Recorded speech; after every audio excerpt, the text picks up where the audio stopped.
bringing you the news and information you need from the people making a difference. This is Comcast Newsmakers. Well, I'm glad you could join us. As you well know, the building industry in San Francisco, as well it is in other cities, is an important part of the community. And representing the builders, first of all, on my immediate left, we have Ken Cleveland, who is Director of Government Public Affairs, Builder Owners and Managers Association. I got it all in, it wasn't easy. And John Bozeman is here, he's a legislative assistant, and they're both here to talk a little bit about the building industry and how it's being affected by various laws in the city. Nice to have you here, Ken. Thank you. Okay. Thank you.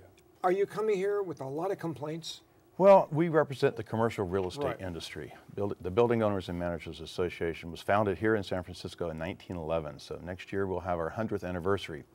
We represent about 75 million square feet of commercial office space and over $1 billion in annual tax payments and other payments to local governments. So we are a substantial part of the local economy, and yet we don't have much of a voice in the local political scene. And our message here today is that I think the business community in general needs to get far more proactive in the local political scene than they are currently. Well, the question that comes to mind is why haven't such a powerful industry been more involved in the political landscape? I think it's simply that people in the business community get busy trying to make a living, trying to keep people employed, and trying to make a profit so they can turn around and pay taxes.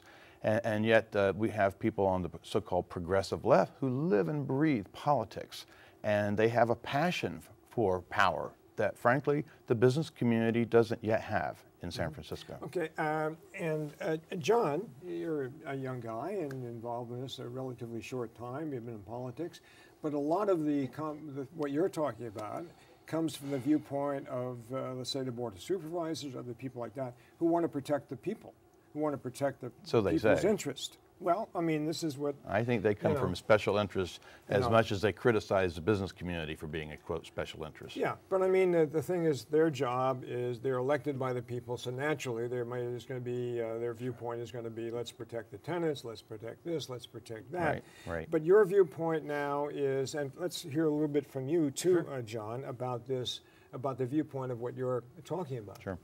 Well, I don't think you're going to find a BOMA member or a member of the business community that doesn't care about the local social issues. I think they don't have a problem paying reasonable taxes as long as those taxes are represented appropriately. We want to see that the taxes that are paid to the city are going to programs that that can be gauged on their effectiveness. And if there's going to be any new taxes, we want to have a seat at the table to talk about them and talk about the effect that those taxes will have on the industry.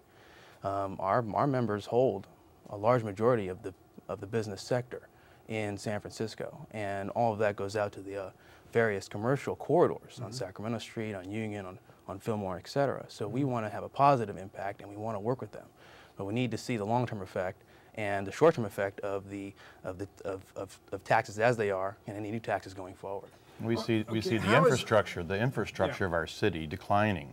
The immunity services going down. The roads are just terrible in San Francisco. Where's the money that the tax dollars? They're being siphoned off for programs that don't really address the long-term infrastructure needs of our city, and the business community is most concerned about that. Okay, how is the business community being held back? Well, the payroll tax is one. Yesterday, on the same day as the primary elections, our current Board of Supervisors, in their infinite wisdom, introduced 3 new tax measures that will be on the ballot undoubtedly in November. They're going to put a tax on commercial rents. That's their intent. They're going to put increase the parking tax, which is already the second highest in the country, from 25% of what you pay in a garage to 35% of what you pay. And they're going to increase they're proposing to increase transfer taxes. We're going to have to get somebody from the Board of Supervisors here to give absolutely their give their rationale of why they think we need more taxes. All right, fair enough. John, nice to have you here. And Ken, nice to have you here. Very nice to have you. Thank you very much. John Bozeman and Ken Cleveland, who's Director of Government Public Affairs for Building Owners and Managers Association. Thank you very much for watching.